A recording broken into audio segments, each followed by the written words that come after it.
Welcome to Commerce Positivity. This is Shifali here and today we are going to discuss about communication process. So communication process क्या होती है वो हम आज की वीडियो में डिस्कस करने वाले हैं. So वीडियो के एंड तक देखिएगा. अगर कुछ कंफ्यूजन होता है तो उससे कमेंट बॉक्स में पूछ लीजिएगा. ओके, तो अभी तक अगर अपने चैनल को सब्सक्राइब नहीं किया तो चैनल को अभी सब्सक्राइब कर लो और वीडियो को एंड तक देखिएगा और लाइक जरूर कीजिएगा. So communication is an ongoing process that mainly involves three components, namely sender, message and recipient. The components involved in the communication process are described below in detail. जो communication के process है उन्हें हम यहाँ पर detail में discuss करेंगे. उससे पहले हमें पता है कि जो तीन कंपोनेंट्स होते हैं वो सबसे ज़्यादा इंपॉर्टेंट होते हैं कम्युनिकेशन प्रोसेस में. एक तो सेंडर जो मैसेज को सेंड करता है, कुछ भी मैसेज डिलीवर करता है. सेकेंड है वो मैसेज जो पहुँचाया जा रहा है रेसिपिएंट को. और थर्ड वो पर्सन जिसको वो मैसेज भेजा जा रहा है, तो वो होता है रेसिपिएंट. ये तीन जो है सबसे इंपॉर्टेंट कंपोनेंट होते हैं. इसके अलावा भी कुछ कंपोनेंट्स इनमें इन्वॉल्व होते हैं, उनको भी हम डिस्कस करेंगे. तो पहला है सेंडर. सेंडर क्या होता है? सेंडर और contact generates the message and transmit it to the recipient. He is the source and the first contact. तो बेसिकली ये एक सोर्स होता है मैसेज को डिलीवर करने का, मैसेज को पहुंचाने का एक पर्सन से दूसरे पर्सन को. तो ये जो पर्सन होता है जो मैसेज को सेंड करता है उसको हम क्या बोलते हैं? सेंडर बोलते हैं. ओके, और जो दूसरा पर्सन होता है जिस तक मैसेज पहुंचाया जा रहा है उसको हम क्या बोलते हैं? रेसिपिएंट बोलते हैं. Okay, message. मैसेज क्या है? वो जो भी आइडिया या जो भी इंफॉर्मेशन है उसे वो मैसेज बोलते हैं. It is an idea, knowledge, opinion, truth, feeling etcetera produced by the sender and intended for reference. तो वो मैसेज कोई भी आइडिया, कोई भी ओपिनियन, कोई भी ट्रूथ या कोई भी तरह की फीलिंग हो सकती है जो एक पर्सन दूसरे पर्सन को पहुंचाना चाहता है, उसको हम मैसेज बोलते हैं. ओके, थर्ड पॉइंट है हमारा इसमें encoding. The message produced by the sender is encrypted in a symbolic way such as words, pictures, touches etcetera before transfer.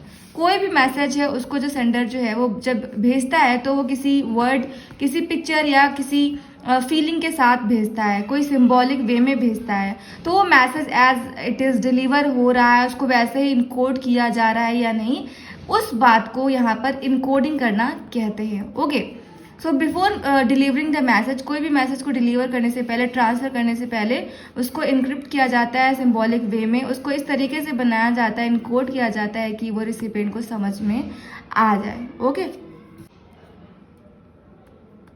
Next point है the media. This is how the coded message is conveyed. The message can be conveyed orally और in writing. सो जो message है उसको एक medium के through भेजा जाता है. वो मैसेज आपको ओरली भी हो सकता है और राइटिंग के फॉर्म में भी हो सकता है, मतलब. ओके, नेक्स्ट है recording. It is a process of modifying the signals send bye the sender after recording the message is received by the recipient. तो जो एक रिकॉर्डिंग है एक ऐसी प्रोसेस होती है जिसमें जो सिग्नल्स हैं, जो भी मैसेज सेंड किया जा रहा है, सेंडर सेंड कर रहा है, उसको मॉडिफाई किया जाता है. उसके बाद उसको उस मैसेज को मतलब जो है रिसिपिएंट जो है वो रिसीव करता है, उसको एक्सेप्ट करता है. ओके, सिक्स पॉइंट आता है recipient. You are the last person in the chain and the message you sent was sent. If the recipient receive the message and understand it correctly and acts on the message, only then the purpose of the communication achieved. तो recipient एक last person होता है जिसके पास message पहुंचता है. वो उस chain की तरह होता है जिसके तक मैसेज को पहुंचाया जाता है.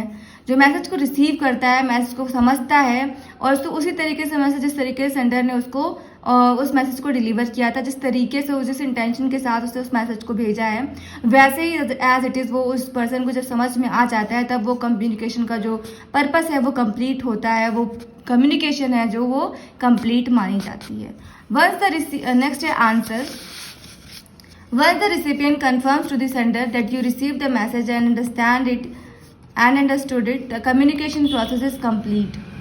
जब जो रिसिपिएंट है, जब वो ये कंफर्म कर देता है कि जो सेंडर ने उसे मैसेज भेजा है वो एज इट इज़ वो समझ गया है, तो उस कम्युनिकेशन प्रोसेस को कंप्लीट माना जाता है. मतलब कि सेंडर को सिर्फ मैसेज भेजने के ही बाद वो कम्युनिकेशन कंप्लीट नहीं होती है. जब उस मैसेज को जैसे उसने सेंडर ने भेजा है और वो उसी तरीके से रिसिपिएंट को रिसीव हुआ है, उसी तरीके से उस मैसेज को उसने समझा है, तभी उस कम्युनिकेशन प्रोसेस को जो है कंप्लीट माना जाता है.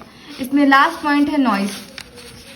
Noise refers to any restrictions caused by the sender, message or recipient during the communication process. For example, incorrect telephone connection, incorrect coding, incorrect recording, careless recipient, incorrect understanding of message due to discrimination or inappropriate touch, etc. So noise किसी भी तरीके की हो सकती है जो communication में एक तरीके की बाधा उत्पन्न करती है, कुछ तरीके से रेस्ट्रिक्शंस लगाती है, और वो कुछ भी हो सकता है जैसे कि इनकरेक्ट टेलीफोन कनेक्शन। अगर टेलीफोन से दो लोग बात कर रहे हो, उसमें कनेक्शन का प्रॉब्लम हो रहा है, बात एक तरीके से ट्रांसफर नहीं हो पा रही है प्रॉपर वे में, तो ये क्या है, एक तरीके की नॉइज़ है। अगर मैसेज इनकरेक्ट भेजा गया है या फिर जो रिसिपिएंट है वो केयरलेस है, उसने बात को उस तरीके से नहीं सुना, नहीं समझा, तो भी वो जो कम्युनिकेशन है वो कंप्लीट नहीं मानी जाती है।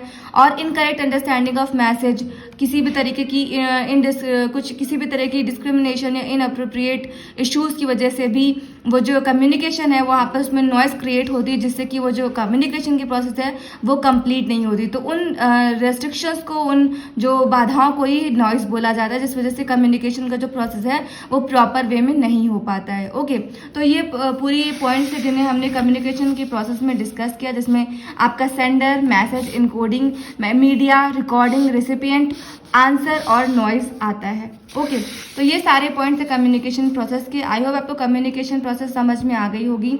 अगर आपको कोई डाउट होता है या आपको कोई कन्फ्यूज़न होता है तो आप उसे कमेंट बॉक्स में ज़रूर पूछिएगा, और अगर आपको वीडियो अच्छी लगती है तो वीडियो को लाइक कीजिएगा, हमारे चैनल को सब्सक्राइब कर लीजिएगा, जिससे कि आने वाले अच्छे अच्छे वीडियोज़ की नोटिफिकेशंस आपको मिलती रहें। Thanks for watching this video.